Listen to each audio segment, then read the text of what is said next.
Namaste and welcome to Storyboard.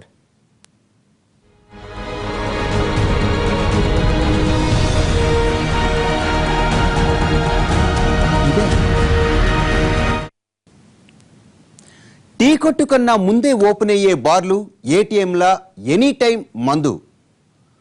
ప్రకృతి వైపరీత్యాలు, global వార్మింగ్లు, అకాల వర్షాలు, భారీ భూకంపాలు, సునామీలు, తీవ్రవాదం ఇది కాదు. ఇప్పుడు ప్రజల ప్రాణాలు మూకుముడిగా పోవాలంటే ప్రభుత్వ అధికారులు కాసేపు కళ్ళు మూసుకుంటే చాలు.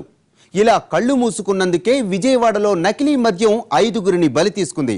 మరో 30 మందిని చావు అంచుల దాకా తీసుకెళ్లింది. బలైపోయారు. కల్తీ మద్యం కాటుకు 5గురు కన్ను మూశారు. మత్తు కోసం పాకులాడిన వాళ్లంతా మత్తుకే బలైపోయారు. ఆంధ్రప్రదేశ్ కొత్త రాజధాని అమరావతిలో జరిగిన కల్తీ మద్యం ఉదంతో ఒక్కసారిగా అందరి మత్తు వదిలించింది. విజయవాడలో హోటల్ ఎం సెల్లార్లో సీక్రెట్ గా రన్ చేస్తున్న స్వర్ణ బార్లో సోమవారం ఉదయం తెల్లవారక ముందే మొదలైన మద్యం అమ్మకాలు 5గురు బతుకులు తెల్లారేలా చేశాయి. అలవాటు ఉంది ఏంటంటే కష్టపడే వాళ్ళం, ఏదో కూలీ నాలి చేసుకునేవాళ్ళం, సాయంత్రానికి ఏదో మాకు కొద్దిగా మంది వేసుకుని ఇంటికి వెళ్ళిపోయేవాళ్ళం. కాకపోతే ఒక గంట కనుక లేట్ చేసి ఉంటే మనలో 40 మంది అయినా ఎగిరిపోయేవాళ్ళం. నిన్నటి వరకు జరిగింది అది. ఆ తాగిన వ్యక్తి తొందరగా పనిచేసింది, ఆయనకి పనిచేయడంలో మేము అందరం బతికాము. అదే ఆయనకు 1 గంట 2 గంటలు లేట్గా పనిచేసి ఉంటే మేము అందరూ పిట్టలాగా మొత్తం రాలిపోయేవాళ్ళం. మా వాడగట్లో ఆడోళ్ళే మిగిలేవాళ్ళు, మగాళ్ళు ఎవరు మిగలరు. ఎందుకంటే మా ఇల్లు అటే కనుక, ఆ బారు అక్కడే ఉంది కనుక మేము రాకపోకలు అటే చేస్తాం, పొద్దున్నే సాయంత్రం అటే చేస్తాం కనుక ఆ బారు మాకు దగ్గరగా ఉండటం వల్ల మేము అక్కడికి వెళ్ళి తాగడం జరుగుతుందండి. మేము రోజు కూలీ వాళ్ళము. సోమవారం ఉదయం 6 గంటలకే స్వర్ణ బారుకు వెళ్లి మందేసిన వాళ్లంతా కాసేపటికే మెలికలు తిరుగుతూ పడిపోవడం, వెంటనే వాళ్లు ప్రభుత్వాసుపత్రికి పంపించడం, ఒక్కొక్కరుగా మరణించడం మొదలైంది. ఇలా తేరుకునేలోగానే ఘోరం జరిగిపోయింది. ఒక్కరి తర్వాత ఒకరు చనిపోవడంతో పరిస్థితి చేయి దాటిపోయింది. వారిలో 5గురు మరణించాక కల్తీ మద్యం తీవ్రత తెలిసొచ్చింది. వారితో పాటు మరో 29 మంది పరిస్థితి విషమంగా ఉంది. వాళ్ళిప్పటికీ ఆసుపత్రిలో చికిత్స పొందుతున్నారు.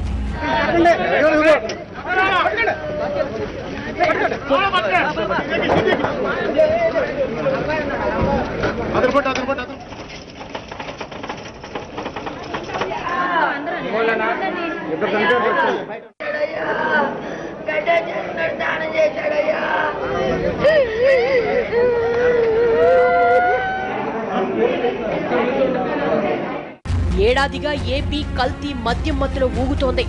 అధికారులు మామూలు మత్తులో జోగుతుంటే ఉన్నతాధికారులు నిర్లక్ష్యంతో నిమ్మకున్నారు. మొత్తంగా వెరసి తెల్లారక ముందే వీళ్ళందరి జీవితాలు తెల్లారిపోయాయి. వాళ్లపై ఆధారపడ్డ కుటుంబాల్లో శాశ్వతంగా చీకట్లు కమ్మేశాయి.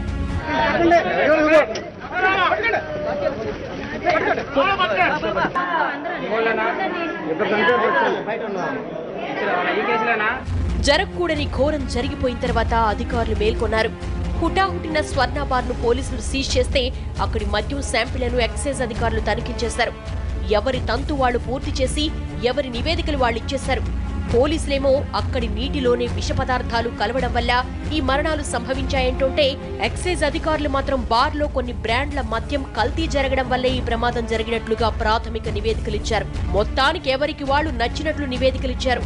జరిగిన ఇన్సిడెంట్ వాళ్ళ సంబంధించి వాళ్ళ మీద స్ట్రిక్ట్ యాక్షన్ తీసుకోవాలి, ఇమీడియట్ యాక్షన్ తీసుకోవాలి, అది చెప్పడం జరిగింది. సో దాంట్లో తర్వాత మన డిపార్ట్మెంట్లో కూడా ఇది నెగ్లిజెన్స్ ఎవరు చేశారు, దీనికి సంబంధించి రెస్పాన్సిబిలిటీ ఎవరిది, బికాజ్ అక్కడ ఆ బార్ మళ్ళీ ఆ సెల్లార్లో ఉన్నది చాలా ఇష్యూస్ ఉన్నాయి. సో దీనిపైన కూడా ఐడెంటిఫై చేసేసి ఇమీడియట్గా రేపటికల్లా కన్సర్న్డ్ సీనియర్ ఆఫీసర్స్ మీద కూడా యాక్షన్ తీసుకోవడానికి సీఎం గారు ఆదేశాలు ఇచ్చారు.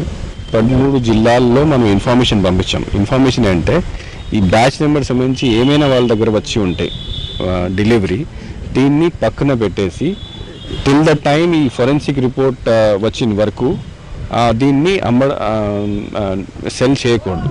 సో ఇన్స్ట్రక్షన్ ఆల్రెడీ అందరు జిల్లాలకి వెళ్ళిపోయినాయి. వాళ్ళు వెరిఫై చేసేసి వాళ్ళ లెవెల్ కేసులు పెట్టిన పోలీసులు నిందితుల్ని అరెస్టు చేశారు. దీనిపై రాజకీయ దుమారాలు లేచాయి. ప్రభుత్వం మామూలు తీసుకుంటోందని ప్రతిపక్షాలు విమర్శిస్తే, ప్రతిపక్ష నేతలు చేస్తున్న మద్యం వ్యాపారాల మీద పాలకపక్ష నాయకులు మాటలు విసిరారు. మొత్తంగా ఈ అంశాన్ని ఎవరికి వాళ్ళు రాజకీయం చేసుకున్నారే తప్ప పరిష్కారం దిశగా ఒక్కరూ అడుగులేలేదు. ప్రతి షాపు నుంచి లంచాలు ముట్టుతా ఉన్నాయి. అధికారులు ఆ తర్వాత పై అధికారులు, ఆ తర్వాత మంత్రులు, ఎమ్మెల్యేలు, ఆ తర్వాత ముఖ్యమంత్రి గారు కొడుకు.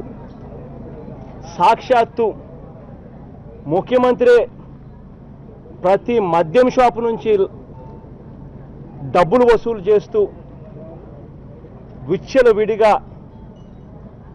కల్తీ మద్యం, విచ్చలవిడిగా మద్యాన్ని అమ్మించే కార్యక్రమం చేస్తూ ఉంటే అసలు పాలన ఎలా ఉంది అని చెప్పడానికి ఇంతకన్నా వేరే నిదర్శనం అవసరంలా. రైట్ సైడ్ బొత్స సత్యనారాయణ గారిని, లెఫ్ట్ సైడ్ ధర్మాన ప్రసాదరావు గారి కుటుంబాన్ని పెట్టుకొని నువ్వు రాజకీయం చేస్తున్నావు. నువ్వు కల్తీ మద్యం గురించి మాట్లాడతావు.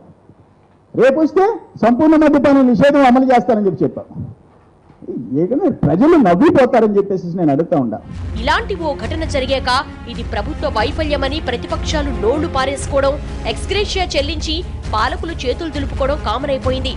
అంతేగాని ఇలాంటి ఘటనలు ఎందుకు జరిగాయో సమగ్రంగా దర్యాప్తు చేసి మూలాల నుంచి పరిష్కరించుకొచ్చే తీరిక ప్రభుత్వానికి లేదు.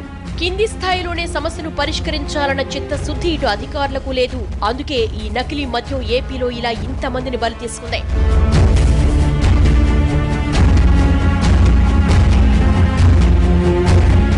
మద్యం అమ్మకాల నుంచి ప్రభుత్వాలకు భారీగా ఆదాయం వస్తుందన్నది సత్యమే. కానీ నకిలీ మద్యంతో ప్రాణాలతో చెలగాటమాడే రేంజ్కిలా ఈ ముఠాలు పెరిగినంత వరకు నిర్లక్ష్యం వహించడం మాత్రం ముమ్మాటికి ప్రభుత్వ వైఫల్యమే. అసలు అనుమతే లేని చోట బార్ ఎలా పెట్టారో ఎవరికీ తెలియదు. నేషనల్ హైవే పక్కన ఈ బార్ ఉన్నా ఇన్నాళ్లు అధికారులు పట్టించుకోలేదు. ఉదయం 11 గంటల తర్వాత తెరుచుకోవాల్సిన బార్ డోర్లు తెల్లారక ముందే ఎలా తెరుచుకున్నాయో ఎక్సైజ్ అధికారులు తెలియదంటే నమ్మడానికి జనం వెర్రివాళ్లే కాదు.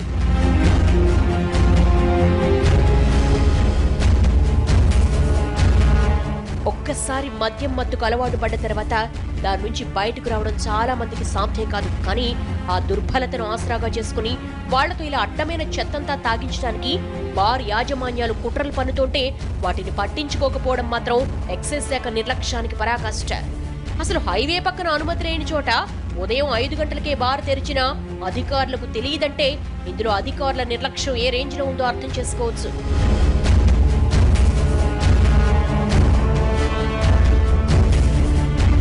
తాగుడుకు బానుసైన వాళ్లంతా తమ కష్టార్జితాన్ని బార్లకు పోస్తుంటే అత్యాశతో కొందరు నకిలీ మద్యం సరఫరా చేస్తూ వాళ్ల ప్రాణాలతోనే ఆటలాడుకుంటున్నారు. ఈ బార్ ఓ రాజకీయ నాయకుడికి చెందింది. ఆ బార్లో అతని తల్లి పేరు మీద వాటా కూడా ఉంది. అయినా తనకేం సంబంధం లేదని మల్లాది విష్ణు వాదిస్తున్నారు. తాజా ఘటనలో స్వర్ణ బార్తో సంబంధం ఉన్న 8 మందిని పోలీసులు అరెస్టు చేస్తే అసలు ఈ వ్యవహారంతో సంబంధం లేని మల్లాది విష్ణు తమ్ముడు వెళ్లి ఈ దారుణానికి కారణం నేనేనంటూ పోలీసుల ముందు లొంగిపోయాడు. అంటే అన్నను కాపాడటానికి ఆయన ఇలా తెరపైకొచ్చాడన్న విమర్శలున్నాయి.